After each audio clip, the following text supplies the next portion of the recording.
Hello, I'm Marshall Masters, publisher of Yowza.com, that's YOWUSA.com, and co-author and publisher of Planet X Forecast and 2012 Survival Guide. In this, our first show for Planet X Special Report, we're going to take on two of the questions that seem to come into our email boxes most often. Where is Planet X, and what is the most likely worst-case scenario?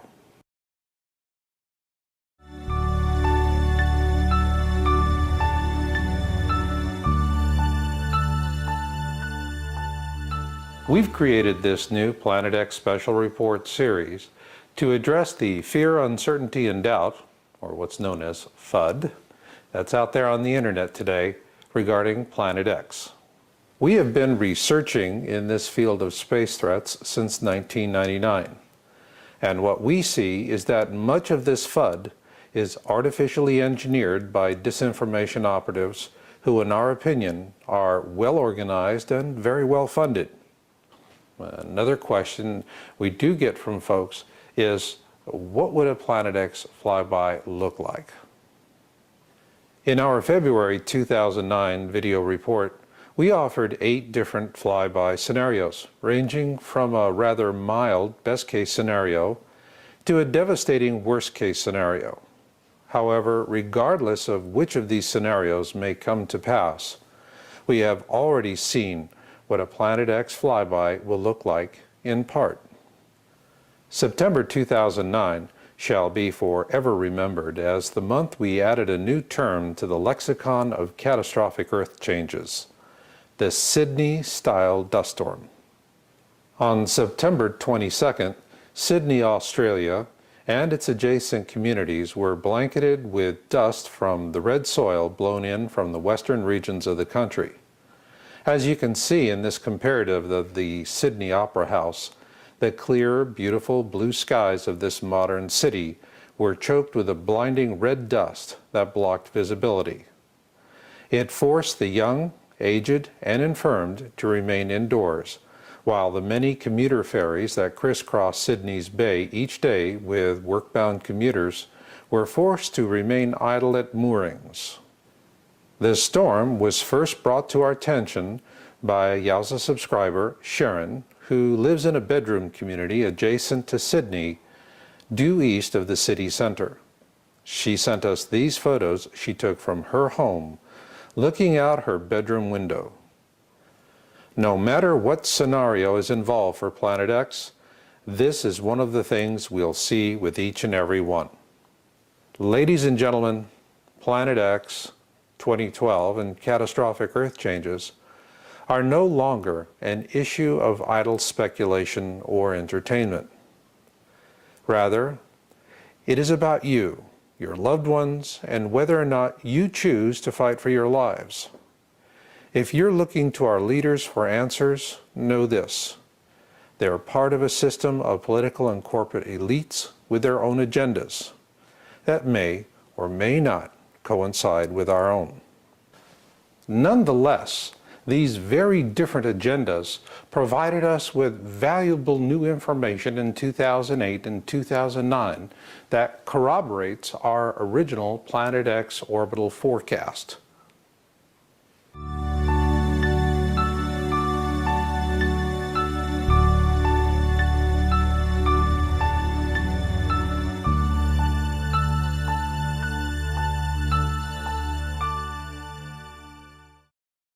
Beginning in 2008, we saw the onset of a massive disinformation campaign. And the goal of this campaign was to lead people down unproductive rabbit holes so that they would become discouraged and leave the topic. Well, it's not working for them. And in fact, what we did find was rather valuable information. To understand that, we need to start with their principal attack method, what we call the ecliptic false positives. The best way to visualize the ecliptic is to start at a point in the center of the sun and then go out in a flat plane from there through the known planets and moons of our solar system, and finally on out to the 12 constellations of the zodiac. This is what we call the ecliptic, the plane of our solar system. Above the ecliptic are the northern skies. Below the ecliptic are the southern skies. For the purpose of this program, we need to replace the designations of east and west, so to speak, with towards the center of our solar system and out to the edge of the solar system. The ecliptic is an important concept for understanding where Planet X is presently in relationship to our Sun and to using these ecliptic false positives. The first ecliptic false positive surfaced in early 2008 with the missing Orion star panels, as reported by YouTuber No Star Panel on our site. Powerful disinformation groups had managed to corrupt the celestial databases of 3 major sky viewing websites. The purpose was to mislead the public by falsely drawing their attention with planted information along the ecliptic and out beyond the edge of our solar system. Towards late 2008, this scam sputtered out, and disinformation wolf packs began pushing people in the opposite direction, towards the center of our solar system, with a new scam. We call them the bogus cell phone sundog photos and Soho red herrings. By early 2009, the public began catching on to these scams, and citizen journalists on YouTube began debunking them. We cannot begin to tell you how pleased we were to see this. It reminds us of that great quote from the American President Abraham Lincoln. You can fool all of the people some of the time, and some of the people all of the time, but you cannot fool all of the people all of the time. Ladies and gentlemen, you're not sheeple, and you're not buying these disinformation scams, and the operatives and those who employ them know it. Consequently, we're now seeing a new wave of reckless disinformation and propaganda non-event predictions designed to create more fear, uncertainty, and doubt, and thereby disinterest the public. So beware. That being said, these disinformation ecliptic false positives we've just discussed have given us information of great value. It is because now we know where not to look for Planet X at this time. Rather, we need to keep looking where we have always looked, towards the southern skies. Not just because this is the very part of the sky disinformation wolf packs want to turn us away from, but also this is because where the available science we're reporting on our site continues to point. So with all this in mind, let's see if we can cut through this malevolent fog and take a look at where we believe Planet X could have been in September 2009.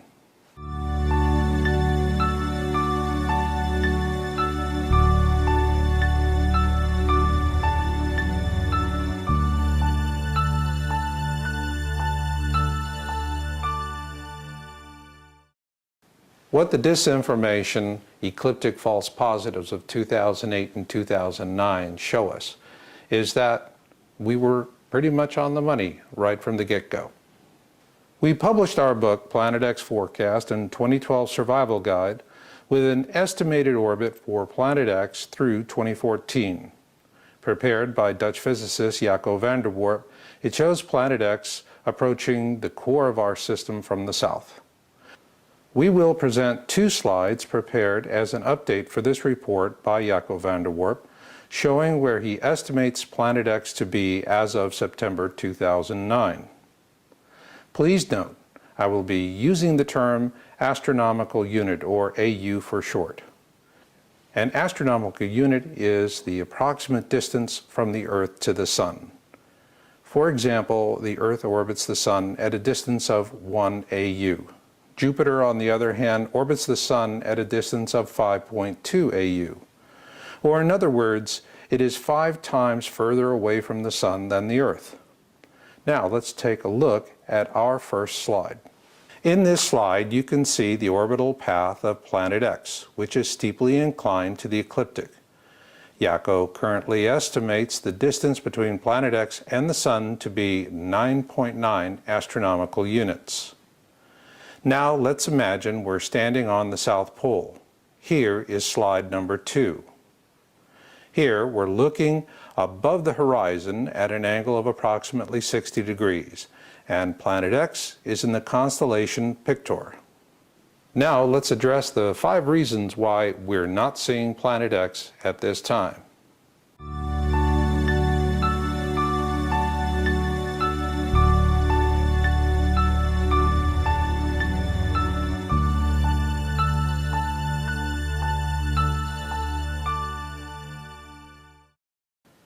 We know Planet X has been here before, and we have the ancient accounts of the Sumerians, Egyptians, Celts, and many more.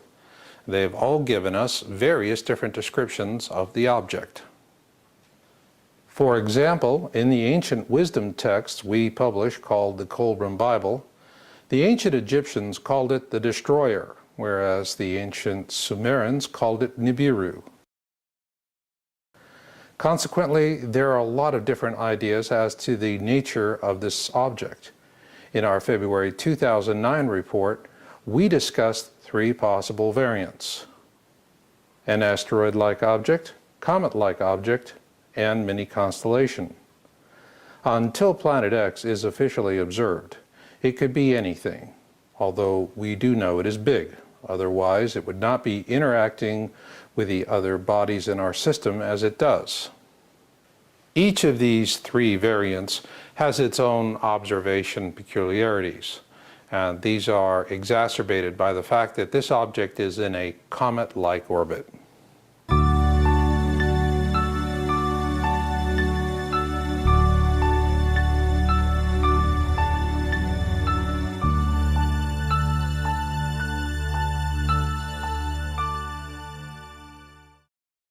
Regardless of what type of object Planet X turns out to be, one thing we do know is that it is in a comet-like orbit, and that makes it very unpredictable.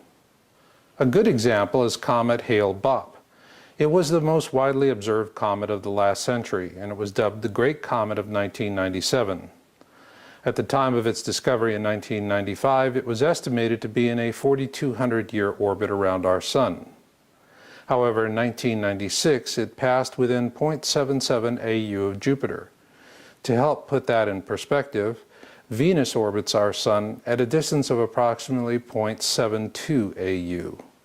So, as a result of a 0.77 AU flyby past Jupiter, Hale-Bopp's 4,200-year orbit was shortened by 40% to just 2,533 years. How could this happen? Just as with Planet X, Hale-Bopp's orbit around our Sun is steeply inclined to the ecliptic, which makes it inherently unstable. And the substantial reduction in its orbit is explained by a theory called the Kozai mechanism. You can learn more about the Kozai mechanism on the internet, and it is covered extensively in our book Planet X Forecast and 2012 Survival Guide. As we've often pointed out in our book and on our websites, this object is in an unstable comet-like orbit. Simply stated, Planet X is a fast traveler and its orbit is steeply inclined to the ecliptic. Ergo, its orbital behavior is highly unpredictable and subject to change at any time. This will become even more pronounced as Planet X closes the distance between itself and our Sun.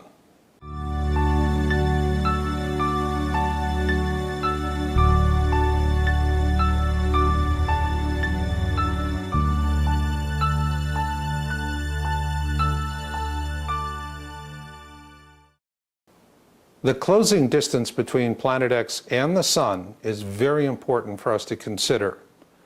Now let's take another look at that first slide prepared by Jaco van der Warp. He currently estimates the distance between Planet X and the Sun to be 9.9 astronomical units. That is nearly twice the distance between Jupiter and the Sun. This is an important fact because comets are not typically observed until they're inside the orbit of Jupiter. They must come this close to the Sun before they develop a coma and tail. This in turn helps to also explain why Planet X is going to be difficult to observe at this time, assuming it is a comet-like object.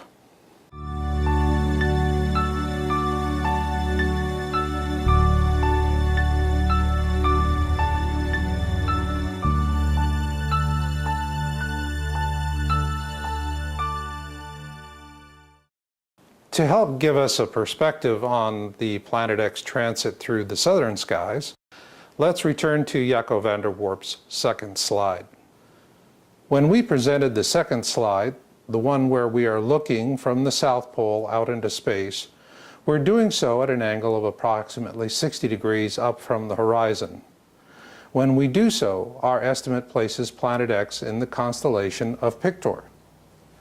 The arcing line of the orbit suggests that Planet X will follow a steady, plodding course as it moves from left to right towards the constellation Vela.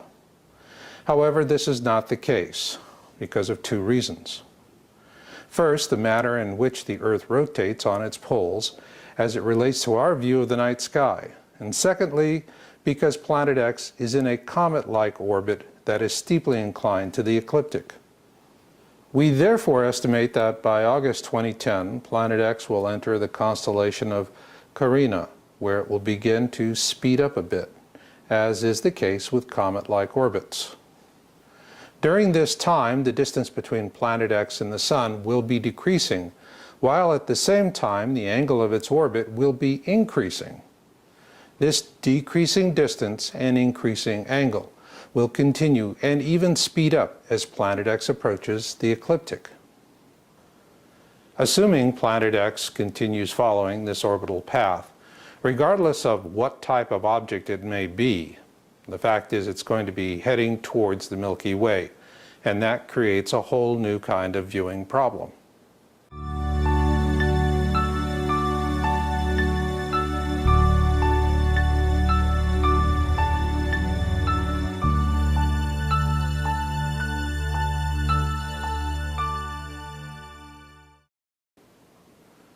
When viewing an object in the night sky, you must be able to differentiate between it and the star field behind it.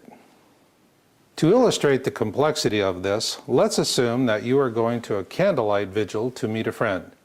You know what your friend looks like, and you know he or she will be holding a candle. But when you arrive, spotting your friend becomes a very difficult proposition. The same holds true with Planet X. At this time, it is about to pass through the most magnificent candlelight vigil, if you will, in our night sky, the Milky Way. With that in mind, let's return to our second image of the South Pole view. Here we see Planet X slowly making its way along its orbital path towards the constellation Vela. In this slide, we are showing you the position of Planet X relative to the South Pole point of view. Now, let's take the same panel slide and increase the brightness. The light gray area that runs through the right side of the image from the constellation Bella down through to the constellation Canis Major is the Milky Way. So not only is Planet X twice the distance from our Sun as Jupiter, it is passing through an area of the sky that receives less than 2% of our attention, and one with a very dense background star field at that. Ergo, what you've got is the proverbial Planet X needle in a cosmic haystack. So who will officially announce the discovery of Planet X? Certainly not some run-by fruiter with a cell phone. Rather, we believe that honor will most likely go to Project Wormwood, a planetary defense group at the Learmonth Solar Observatory, located on the northwest cape of Western Australia. Now let's move on to the most likely worst-case Planet X flyby scenario.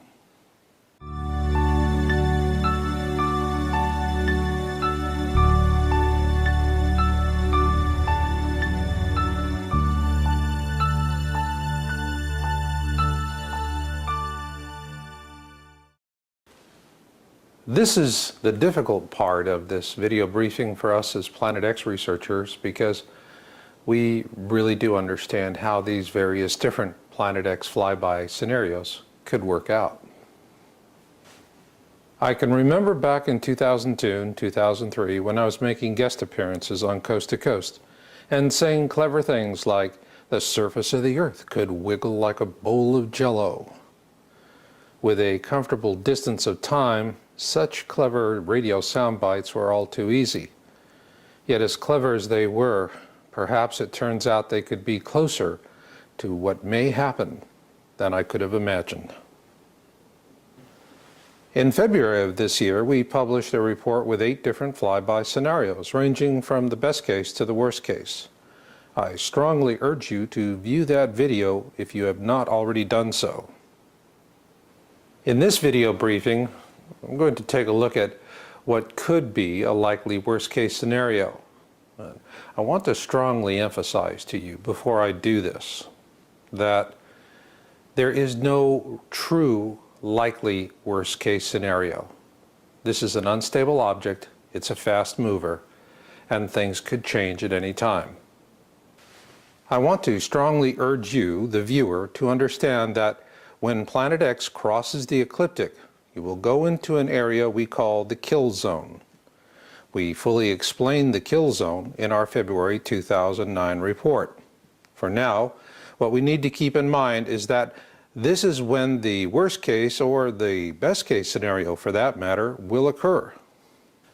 Assuming there can only be one best case scenario and likewise one worst case scenario, the odds of one of the other happening is 50-50. This is because a best case scenario can only happen if Planet X passes through the kill zone while it is on the side of the Sun opposite from Earth. However, if Planet X passes through the kill zone while it is on our side of the Sun, then that is when the most likely worst case scenario will occur. As we have stated in this video and countless other times, this object is a fast mover in a comet-like orbit, and it is unpredictable. So a definitive estimate as to whether we'll have a best case or a worst case scenario is virtually impossible. Even if we could somehow manage to connect all of the computers in the world together to form one massive computing machine, it would be hard-pressed to better our 50-50 odds at this time. Because of these limitations, the best we can do now is to prepare for the worst and hope for the best. And there's only one way we can really do that at this point in time. We must look beyond the limits of traditional science into a realm of inquiry where we take into account prophecies from the Holy Bible, Mother Shipton, Nostradamus, Leonardo da Vinci, and many others. Taken all together, what we see is a recurring pattern consistent with the pole shift prophecy of the sleeping prophet, Edgar Cayce. With this in mind, we've watched the trailers for the forthcoming 2012 movie by Sony with great interest. While there is nothing in the trailers to explain how these events come about, what we see as Planet X researchers is very clearly an Edgar Cayce pole shift.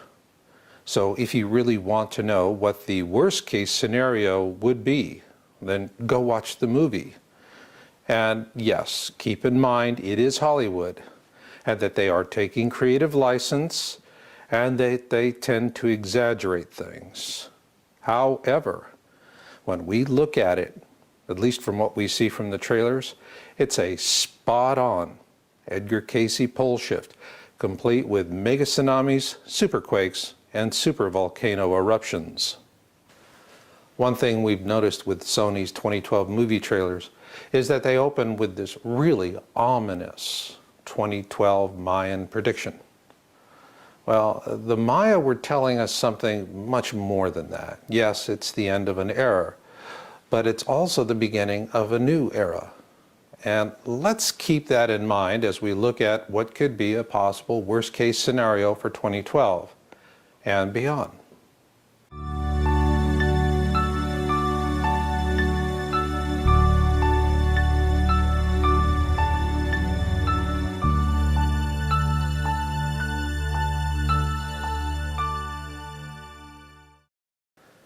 Our book, Planet X Forecast and 2012 Survival Guide, was written with one very specific audience in mind.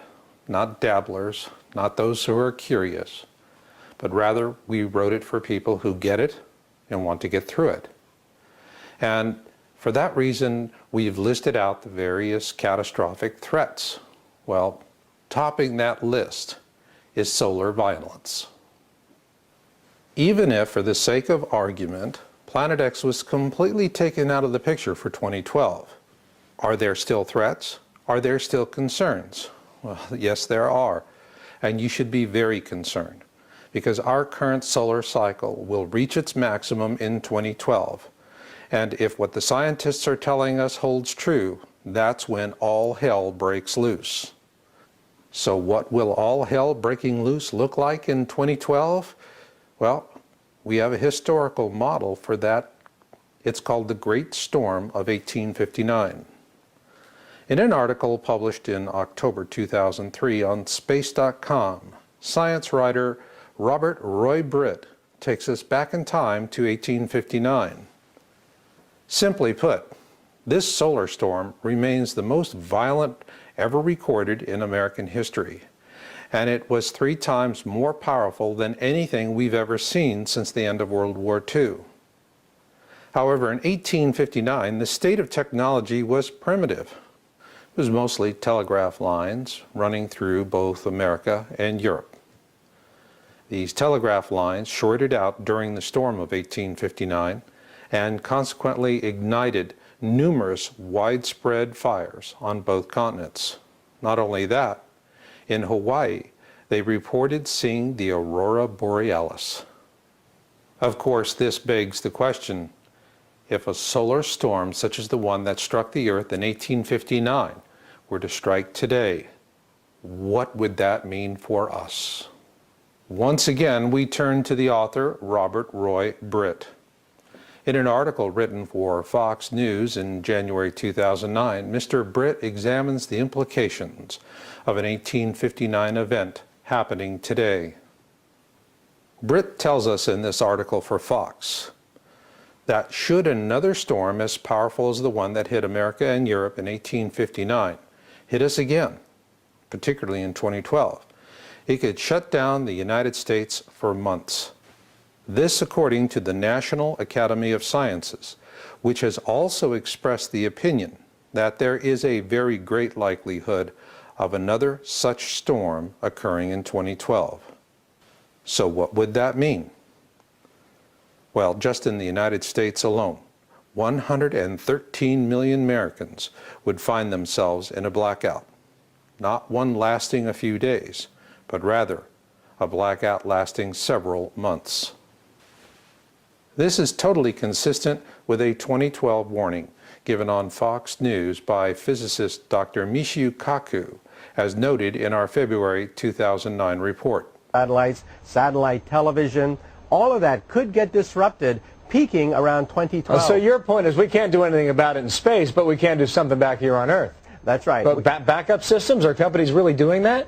Well, they're going to have to do it because, see, we scientists made a mistake. Now, before we move on, I want to make one thing perfectly clear. We are not glorifying Fox News here.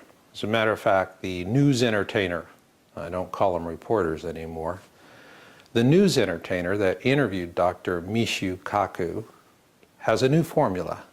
2012 equals Y2K. You know, the millennium bug. Well, that begs the question, where are you at with all this? Are you saying, I'll believe it when I see it? And if so, let me ask you this. What are you going to see when the whole nation is blacked out for months as the result of a violent solar storm? While you ponder that, let's move on to the closing thoughts for this video briefing, and that being what we believe to be the greater significance of 2012.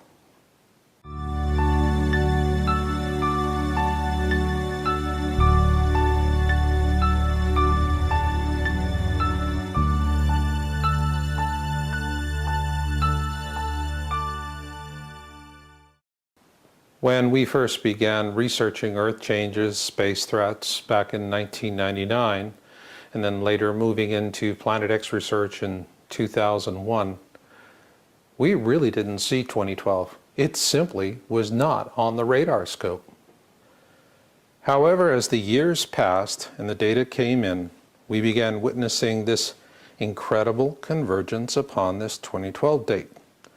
A breathtaking convergence, one comprised of science, history, prophecy, and human evolution. And at the point of it all was the Mayan calendar. The essential message of the Mayan calendar, the one that is accepted by all those who debate it from one side or the other, is that the prophecy represents the end of one era and the beginning of another. Therefore, looking at December 21, 2012 is not about assuming that a cosmic intelligence or deity or whatever you happen to believe is going to throw a big switch on that day, and then something humongous is going to happen. As Planet X researchers, it is just a waypoint for us. That's all. But I would hasten to add that it is a significant waypoint. It is significant because it will be a defining moment in time, like December 7th, 1941, or 9/11. We believe that 2012 will be remembered as a year of redemption, a time when humanity is forced to examine its foibles and to realize that we have not been good guardians of this world. And at that point, we are going to face a destiny decision, and one that is best described for us by the Hopi Prophecy Rock. The Hopi Prophecy Rock is centuries old, and it tells us that if we continue along on our present path of service to self, based on greed, fear, and exploitation, then we will become a slave species for countless generations to come. And only until our world has been so brutally raped that it is of no interest to anyone will we be given our freedom for whatever time remains. But if we redeem ourselves and choose the service to others path, what happens then? Well, something beautiful. This other path will lead us in a direction of compassion, coexistence, tolerance, and a loving respect for each other and our world. Should we find the courage to make the wise choice, to take the noble path, where will it lead us? To a bright future. The generation that follows 2012 will be the most important population of humans in the history of our species. They will lay the groundwork of the future. They will rebuild. They will move on. And consequently, our descendants will make their ways to the stars. There, they shall not number in the billions as we do today, but in the hundreds of billions. And it will be a bright and enlightened future for our species. So imagine with me for just a moment this distant future, and assume that you are one of our future descendants, grateful for our noble sacrifices, and looking back in time at the year 2012, the year of redemption. How will you remember it? Well, for us, 2012 will be the last year of this era, and likewise we'll have 2013 and 2014 and so on. However, should we choose the noble path shown us in the ancient Hopi Prophecy Rock, the future generations will look back upon the year 2013 by another name. They will call it 1AE, for the first year of the Age of Enlightenment. We at Yowza.com do all that we do because we're in it for the species, and because we do believe that humanity will make the wise choice. We will take the noble path, and there will be a 1AE. And I'll leave it on that note. So until the next time we meet, remember Marshall's motto: destiny comes to those who listen, and fate finds the rest. So learn what you can learn, do what you can do, and never give up hope. And this is Marshall, and I'll catch you on the backside.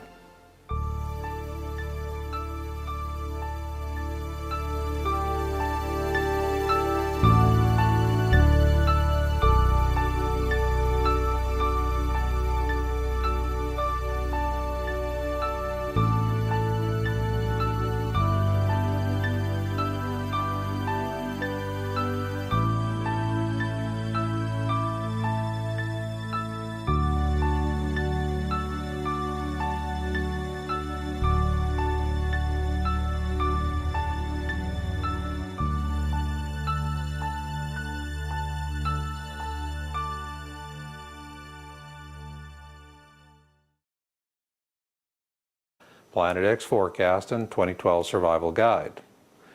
In this, our first show for Planet X Special Report, we're going to take on two of the questions that seem to come into our email boxes most often. Where is Planet X, and what is the most likely worst-case scenario?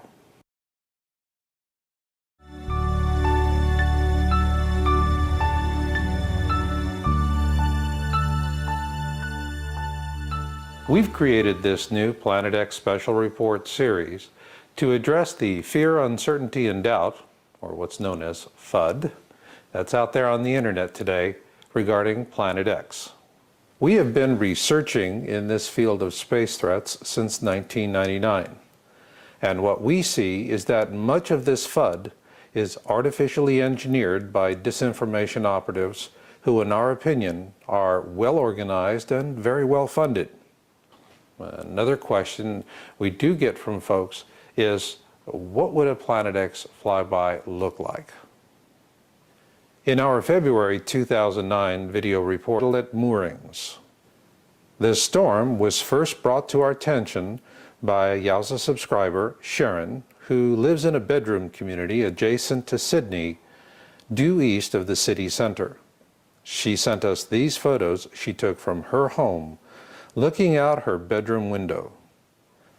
No matter what scenario is involved for Planet X, this is one of the things we'll see with each and every one. Ladies and gentlemen, Planet X, 2012, and catastrophic Earth changes are no longer an issue of idle speculation or entertainment. Rather, it is about you, your loved ones, and whether or not you choose to fight for your lives. If you're looking to our leaders for answers, know this: they're part of a system of political and corporate elites with their own agendas that may or may not coincide with our own. Nonetheless, these very different agendas provided us with valuable new information in 2008 and we offered 8 different flyby scenarios, ranging from a rather mild best-case scenario to a devastating worst-case scenario. However, regardless of which of these scenarios may come to pass, we have already seen what a Planet X flyby will look like in part. September 2009 shall be forever remembered as the month we added a new term to the lexicon of catastrophic Earth changes: the Sydney-style dust storm. On September 22nd, Sydney, Australia, and its adjacent communities were blanketed with dust from the red soil blown in from the western regions of the country. As you can see in this comparative of the Sydney Opera House, the clear, beautiful blue skies of this modern city were choked with a blinding red dust that blocked visibility. It forced the young, aged, and infirmed to remain indoors, while the many commuter ferries that crisscross Sydney's bay each day with work-bound commuters were forced to remain idle. 2009 that corroborates our original Planet X orbital forecast.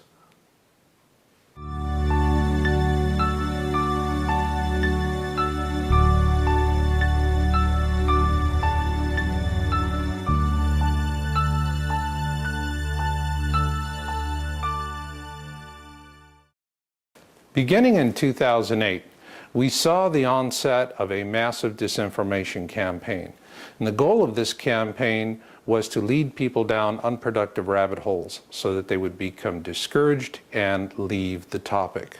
Well, it's not working for them. And in fact, what we did find was rather valuable information. To understand that, we need to start with their principal attack method, what we call the ecliptic false positives.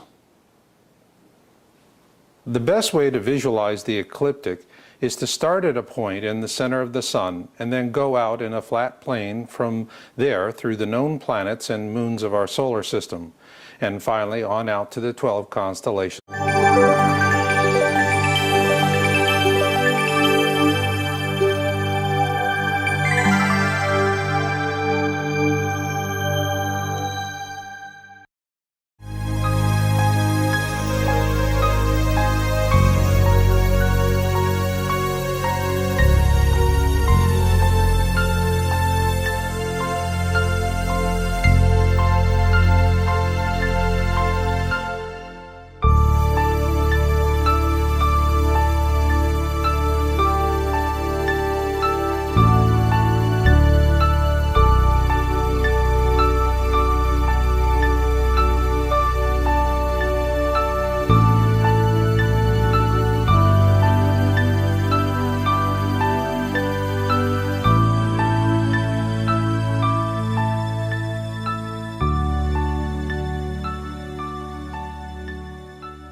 Hello, I'm Marshall Masters, publisher of Yowza.com, that's YOWUSA.com, and co-author and publisher of